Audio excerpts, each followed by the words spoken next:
I would listen to the guy teaching you how to build that shower, because he's been doing it for a while. Been doing it for a while. Listen to him. He'll show you how to do it. He'll show you how to do it right. Before we jump into this first video, let me tell you why you want to subscribe to this channel. Let me tell you why. Because I've been doing tile and stone for a very long time. First few years, I got all the kinks out. I've been doing it for 12 years and haven't had anything fail. It's a big deal. And we work on a lot of very high-end homes, building custom showers, fancy backsplashes, cultured stone, everything. So, I am going to start taking you guys through all of the steps, all the tricks that I've learned, the stuff you need to do, the stuff you don't need to do, the stuff you need to do right, the stuff that you can be a little extra sloppy with and it ain't really gonna matter. The products I use, and today we're gonna go through, still trying to get used to talking to the phone, you know, it's just like, I'm not talking to anybody, but I am. We're gonna mud and tape seams in the shower.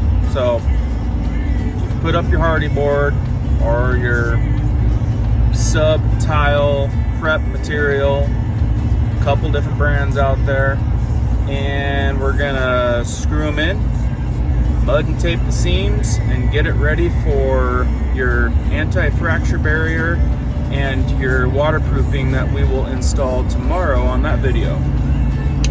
Here we go. Huge tip. All right, so building these showers, we do tape seams, right? So you get the tile seam tape. But here's the thing. You use a particular mortar that allows you to scrape down high spots. I'm gonna show you right now. Custom blend, unmodified mortar.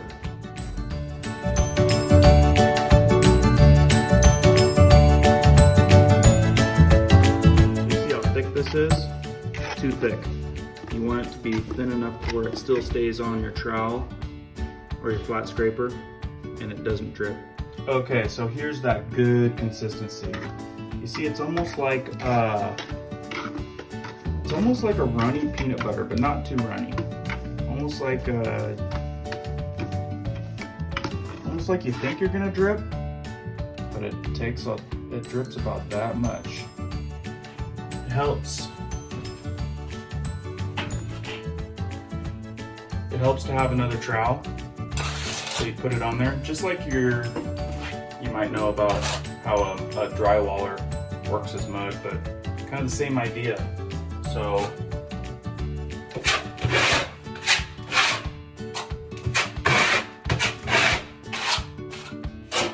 get the hang of it, you can really cook.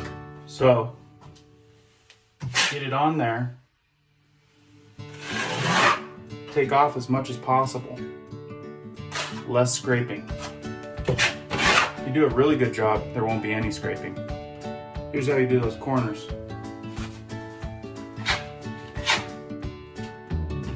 Back it in, both sides, drag, drag.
on deeper holes, you can either use a tackier mud, or you can do a thin coat and then just add another coat after it dries.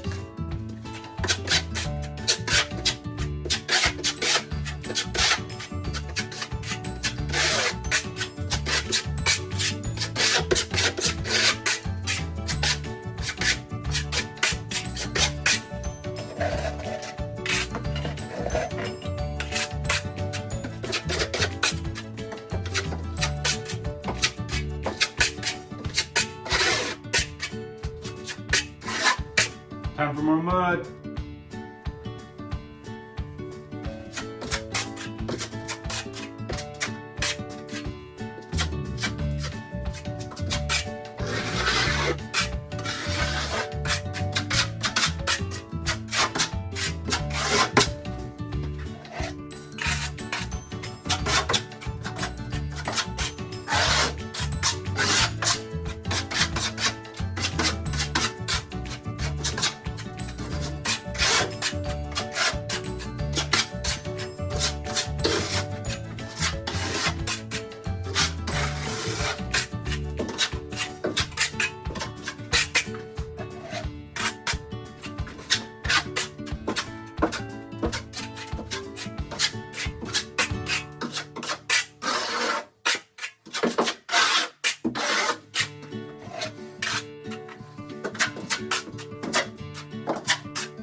Okay, so it's going to be looking a little bit like this. One thing you could do is go around and just look for heavy spots, trowel them down. The more you do this while it's wet, the less scraping you gotta do, even though scraping when it's dry is going to be super easy because it's unmodified mud. And it's going to create that solid barrier so that you can put your waterproofing over it.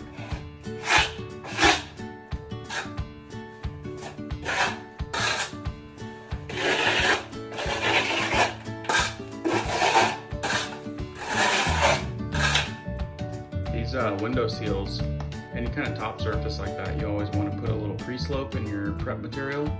That way if the water ever works its way through your tile and grout, it'll still hit the membrane that we put on it and it'll work its way down to the drain.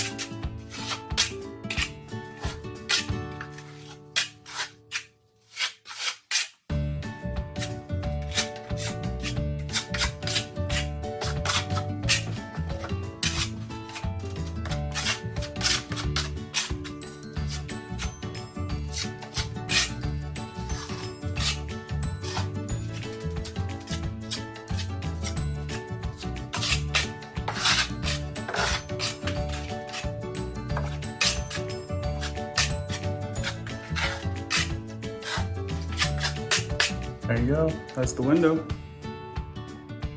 The stuff this unmodified, it dries super fast. So if you got a spot that's a problem, seems like you just can't get it right, let it dry, scrape it down, put a little extra on later. But this is how she looks like before you want to put your water barrier on.